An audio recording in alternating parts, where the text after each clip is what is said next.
The desert at night is not silent. It hums like a wounded instrument, the wind brushing the dry mesquite, the coyotes calling each other across the black ridges, the earth shifting beneath its own weight. The stars hang low and endless, as if they, too, lean close to listen. And there she sits, the young bride of the Apache people, crouched by the fire that sputters and smokes. She does not feed it with fresh wood, only lets it consume what is left, as though she and the flames share the same hollow hunger. Her head is bowed, covered by a thin shawl. Where once her hair fell in dark rivers, now there's only the brutal mark of shame. They had cut it to break her. They had cut it to remind her she was no longer whole. But the fire, stubborn as breath itself, licked at the wood and whispered that she was still here. She had been promised since childhood, not to a gentle hand, but to a warrior her people admired for his strength. His eyes were sharp, his words like flint, his pride unbending. He saw her beauty, her quiet skill at weaving, the way she sang to horses as she watered them. Yet he never saw her heart. To him, she was a prize like the turquoise beads strung around his neck. When the raiders came at dusk, there was little mercy. They came not only for food and horses, but for dignity. They tied her hands. They laughed. They took their knives to her long hair, letting the strands fall into the dust as though scalping her soul. Their laughter echoed in her bones more than the sting of the blade. She had returned to her people shorn, expecting arms to gather her, women to weep with her, elders to lay hands upon her shoulders. Instead, whispers. The eyes of the village darted away. Her betrothed, standing at the fire with other men, looked at her once and spat into the sand. "Your honor is gone," he said, his voice heavy with contempt. "You cannot be my wife." The words were worse than the knife. So she sat alone, by the fire, by the cold ashes of what she had been. The village women passed her in silence, some with pity, others with cruel smiles masked behind lowered eyes. Her hair, once a banner of strength, now marked her as less than whole, less than woman, less than worthy. But the fire crackled, and she found herself whispering to it, as though the flames were the only ones who would still listen. "They cut my hair to shame me, cowboy," she breathed into the smoke.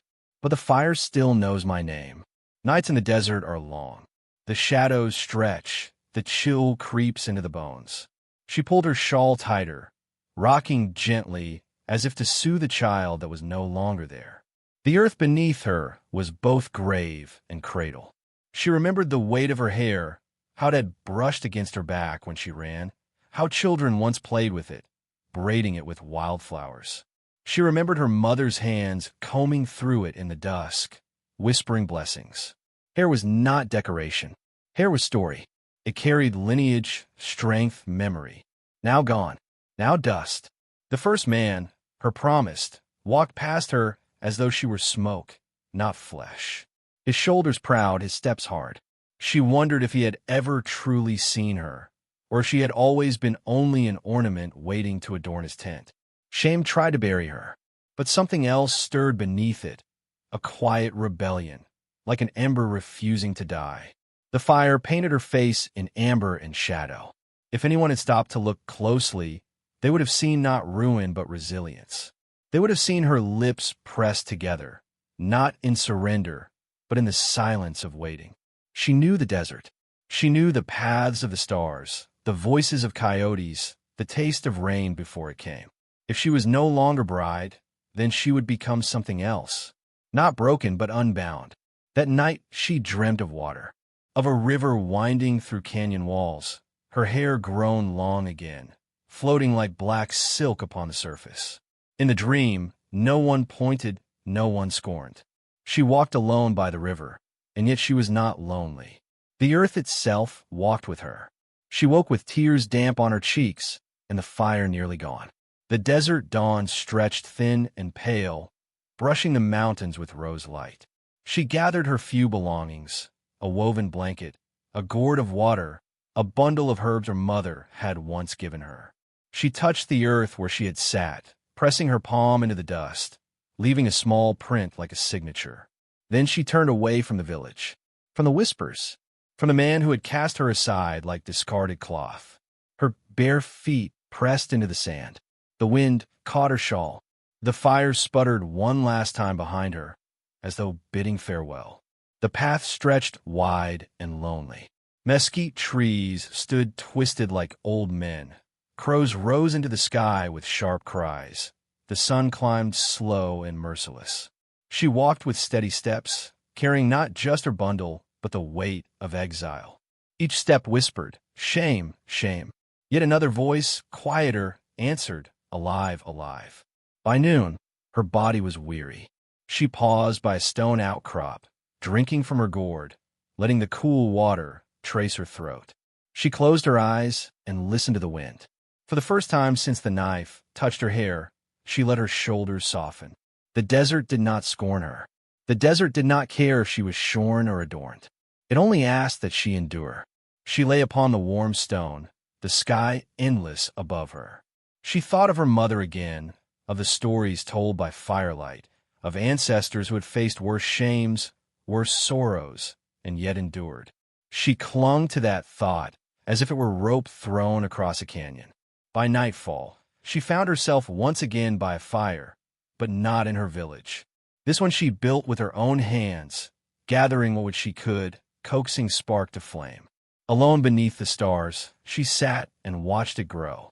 The fire spoke to her, not with words, but with warmth, with light that filled the hollow places shame had left behind. She leaned forward and whispered once more, "They cut my hair to shame me. But see, the fire does not turn from me. The fire knows I'm still a woman. The fire knows I'm still alive."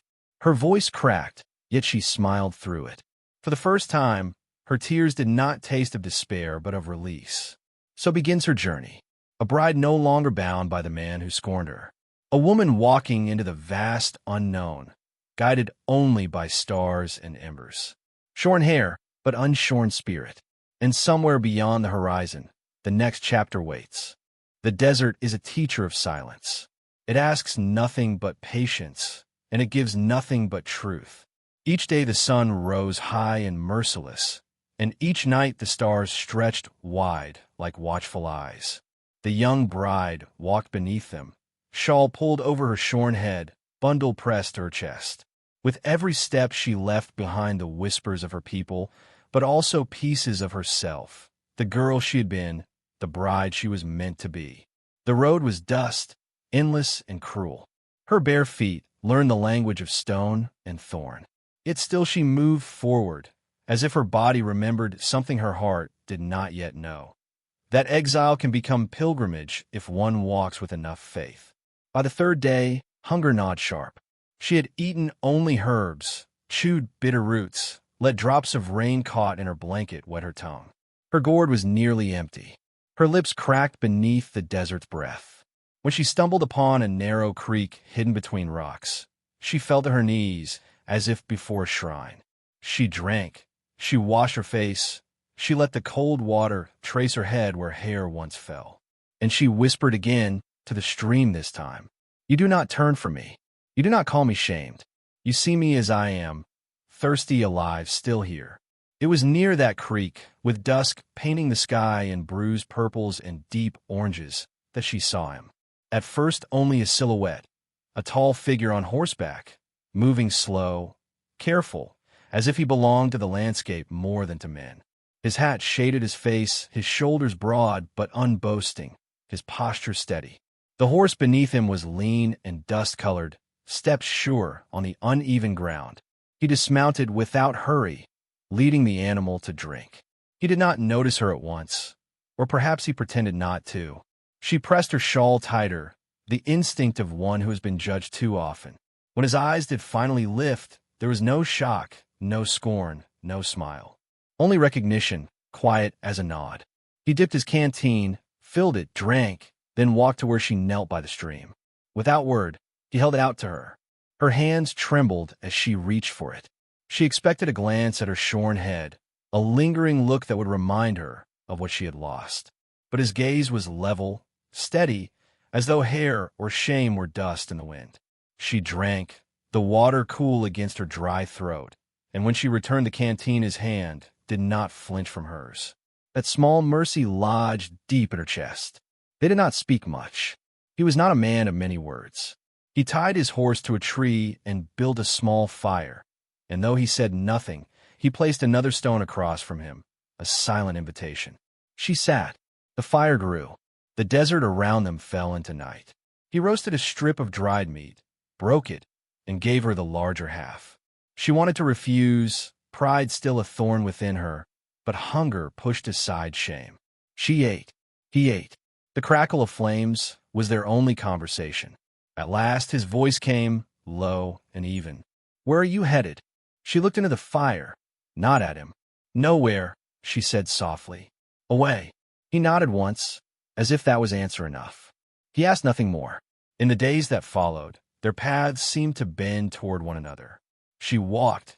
He rode beside her, never leading, never trailing. When the heat pressed down, he offered shade by his horse. When nights grew cold, he shared the fire. When silence stretched, he led it. She wondered at him. This cowboy, this quiet man who looked at her not as broken, not as less, but simply as one who walked. His hands were strong, leathered from rope and rain, yet gentle when he touched his horse's flank or poured water into a tin cup. His voice was rare, but when it came, it was never sharp. He did not ask who she had been. He did not demand her story. He did not pry at wounds still raw. And so, slowly, she began to breathe differently. On the fifth night, beneath a sky heavy with stars, she woke to find him awake, tending the fire. The flames flickered across his face, carving shadows into his jaw, lighting his eyes with gold. "You watch the fire," she said, her voice more thought than speech. "It watches me back," he replied simply. She studied him then, the way the fire softened his sternness, the way his stillness carried weight. She thought of her betrothed, his voice like stone, his pride sharper than any knife. And she thought of this cowboy, whose silence felt less like absence and more like presence. A presence that steadied her.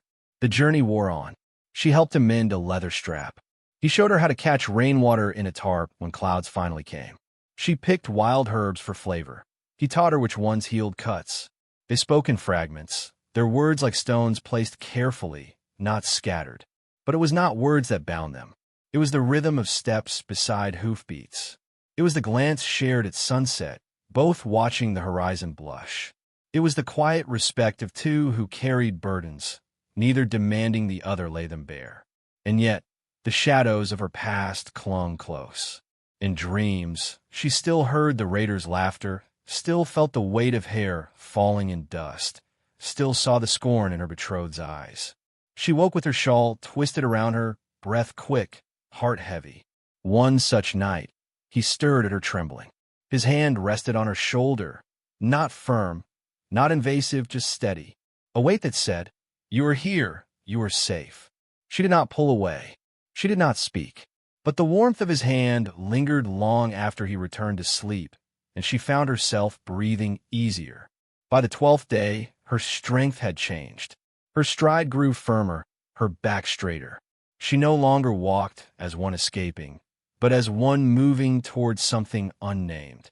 They came to a wide valley where grasses swayed like waves, where cattle grazed in scattered herds. A small homestead stood near a ridge, smoke curling from its chimney. "This is where I work," he said, voice quiet but carrying a note of belonging. "You're welcome to stay a while." She looked at the house, the corral, the open land. A place not hers, yet not hostile. A place where perhaps she could rest. She thought of returning to her people, but the memory of whispers pressed too sharply. She thought of wandering further, but the desert's hunger had already marked her body thin. So she nodded. That night, sitting once more by fire, she turned her face toward him. "You have not asked my name," she said. He glanced up, eyes steady, mouth quiet. "I figured you'd tell me when you were ready." Her breath caught, a softness blooming where shame once rooted. She whispered her name into the firelight, and when he spoke it back, it sounded whole again. And so began a different chapter. Not with vows, not with promises, not with swift declarations, but with dust roads and quiet kindness, with silence that healed more than words. with a cowboy whose eyes saw not a shamed bride, but a soul still burning, like the fire they both kept alive beneath the endless desert sky. The valley was kinder than the desert. The grass swayed, green and gold in the wind, and the cattle moved like slow shadows across the land. A river cut through the earth, its waters patient, and the sky seemed softer here, though no less wide. She stayed, at first only to rest, then to help with the daily labors of life. The cowboy gave her no tasks, no commands. He only opened the door, left a seat by the fire, placed another cup when he brewed his coffee. She began to fill the spaces he left open, as if she had always belonged. She carried water, mended torn shirts with careful stitches, sang low to the horses when they grew restless at night. The animals grew used to her presence, and she to theirs. In the stillness of the corral, stroking the soft muzzle of a brown mare, she felt her chest ease in ways it had not since childhood. The homestead was no palace. Its walls were rough wood, its roof patched in places where storms had clawed it.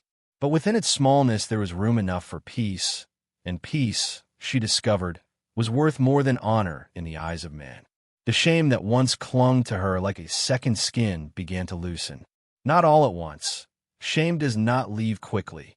It lingers, it whispers. Some mornings she woke and reached for her hair, forgetting it was gone. Her fingers brushed only the cropped strands, and sorrow would bite again. But then she would braid what little she had, clumsy at first, until the act became steady. Each morning's braid was less about beauty and more about claim, a way of saying, "This is mine. What remains, what grows anew." The cowboy noticed, though he did not speak of it. His eyes would rest on her a moment longer when she finished tying the braid with a strip of cloth. In his silence, she heard something deeper than praise, acceptance. It was by the fire, always by the fire, that the walls inside her began to crumble. One night, with the air cool and the stars burning sharp above, she found her voice rising without her willing it. She spoke of the raiders, of the knife, of the laughter of the strands falling into dust. She spoke of the village women turning their eyes away, of her betrothed's contempt, of the crushing silence that followed. Her words shook, her throat dry, but she did not stop. The cowboy did not interrupt. He did not reach for her, did not fill the space with platitudes. He only listened, as if every word were sacred, as if her pain itself deserved witness. When she had finished, her hands trembled, her chest hollowed. She waited for the weight of pity or the sting of judgment. But none came. He leaned forward, placed another log on the fire, and said quietly, "They try to take your dignity. They failed. You are a warrior." Her breath caught. The word warrior had never been spoken to her before. She was a bride, a daughter, a woman, never a warrior. Yet in that moment the word fit, not as the raiders meant it, not as her people defined it, but as truth. She was warrior not because she fought with blade or bow, but because she endured, because she rose when shame would have buried her. She turned her face to the fire and let tears fall, not of sorrow this time, but of release. Days grew into weeks. The land shifted with the season, rains falling, the earth softening, wildflowers daring to bloom in corners of the valley. She gathered some, weaving them into small bundles for the table. For the first time since exile, she felt her hands create beauty again, not only survival. Side characters entered her days like brief shadows. A ranch owner with weathered face and tired eyes, neighbors passing through with wagons, a child who came to chase chickens in the yard. They greeted her without scorn, their eyes seeing only the woman before them, not the hair she had lost. Each meeting, small as it seemed, stitched another thread into her torn fabric of self. But the past is not easily left behind. One evening, as the sun bled red across the horizon, a figure appeared on horseback. She knew him before she saw his face, the proud set of shoulders, the harsh tilt of chin. Her betrothed. He dismounted with arrogance, his eyes sweeping the land, then resting on her. He sneered. "So this is where you hide," he said, "among cattle and strangers." The cowboy stood beside her, calm, unmoved, his presence like a wall of quiet stone. He did not raise his voice, did not reach for a weapon. His stillness itself was a kind of defiance. The first man scoffed, calling her hairless, dishonored, unworthy. His words were sharp, meant to pierce. But this time, she did not bow her head. This time, she stood straight, her small braid against her neck, her hands steady at her sides. "You left me in the dust," she said, her voice clear. But the dust grew flowers. The man's face twisted, as if struck.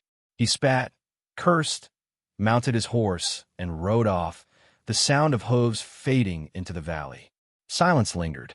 Then the cowboy looked at her, not with triumph, not with pity, but with the same steady recognition as always.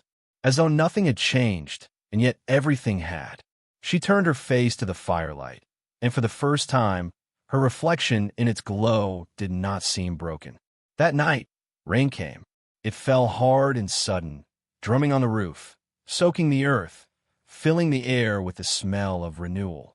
She stood in it, arms open, letting it wash over her.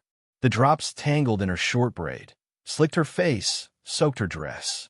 She laughed, a sound rusty at first, then free, rolling out of her like water breaking through stone. The cowboy watched from the doorway, a quiet smile softening his stern jaw. When she returned to the fire, dripping, she knelt and began to braid her hair anew. Her fingers were steady. Each twist of strand was not a reminder of loss, but of strength. A crown, however short, of survival. The fire crackled as though in agreement. And so the embers within her rekindled. She was no longer the bride cast aside, no longer the shorn girl, trembling in shame. She was a woman who had faced exile, who had endured the desert, who had found quiet kindness where she least expected it. The fire burned before her. The rain washed behind her. And within, a new flame rose, not fragile, not borrowed, but her own. The valley did not stay quiet forever. Peace is a fragile thing in the West, a glass cup carried across rough country. It began with smoke on the horizon, thin at first, then rising thicker, curling black against the pale sky. The cattle stirred uneasily, the dogs barked, the horses stamped the ground. She stood at the corral, her shawl clutched, eyes narrowing at the sight. "They're coming," the cowboy said, his voice calm, his gaze steady.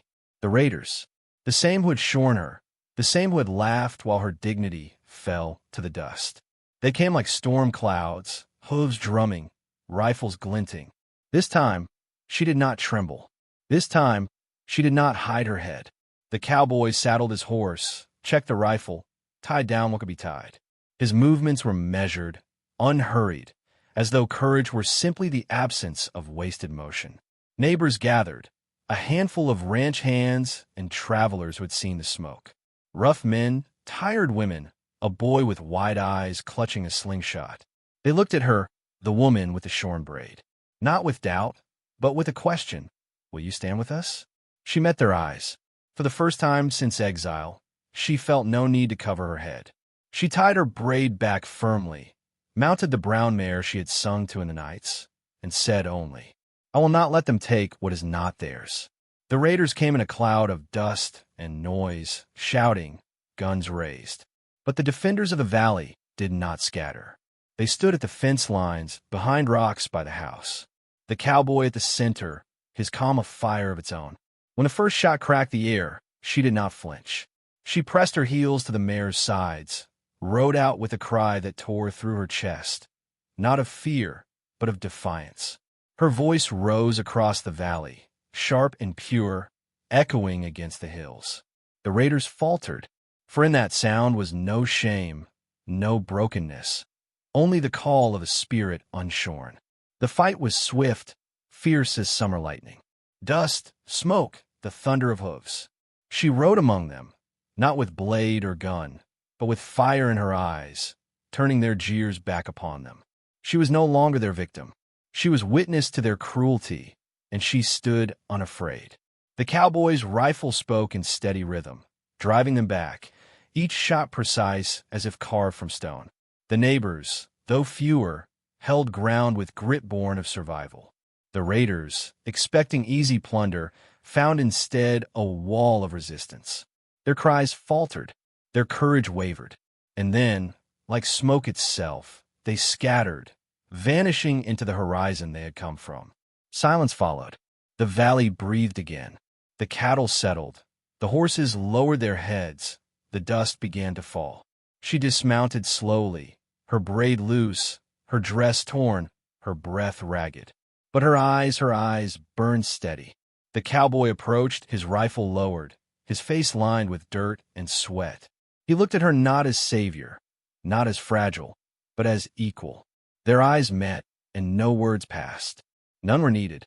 The others gathered, murmuring thanks, their faces filled with the kind of respect that cannot be demanded, only earned. She stood among them, shoulders squared, no longer the outcast, no longer the shamed bride. She was something larger, something freer. That night, they built a fire higher than before, its flames reaching into the dark sky like a declaration. She sat beside it, her shawl fallen, her short braid lit gold by the flames. The cowboy sat near, quiet as always, steady as earth. She placed her hands toward the fire and whispered, not with sorrow, but with strength. They cut my hair to shame me, cowboy. But see, they cannot cut my spirit. The fire still knows my name. The fire always knew. Her words rose into the night, carried by sparks, by wind, by stars.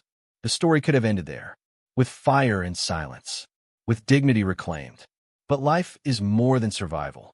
It is love that grows slow like grass after rain. It is kindness repeated until it becomes trust. It is two souls finding in each other not possession, not rescue, but recognition. The cowboy reached into his pocket, pulled out a simple strip of leather. He held it out to her. "For your braid," he said. Her throat tightened. She took it, tied it around her hair, and smiled. It was not the smile of a bride pleasing a husband, not the smile of a woman seeking approval. It was the smile of someone who had walked through fire and found herself whole. The desert night stretched endless, the fire painting the faces gathered near. The raiders were gone, the shame broken, the silence transformed into song. And you, listening now by your own fire, must know this. Hair may be shorn, hearts may be wounded, dignity may be tested, but no hand, no blade, no cruel word can cut the flame within you. The fire remembers, the fire endures, and so do you. The narrator's voice lowers, softer, as if speaking directly across the years. If this tale reached you, let the fire keep burning. Like, comment, and subscribe, so these Wild West stories continue to ride across the world. And tell me, friend, from where are you watching tonight? Under your own stretch of sky?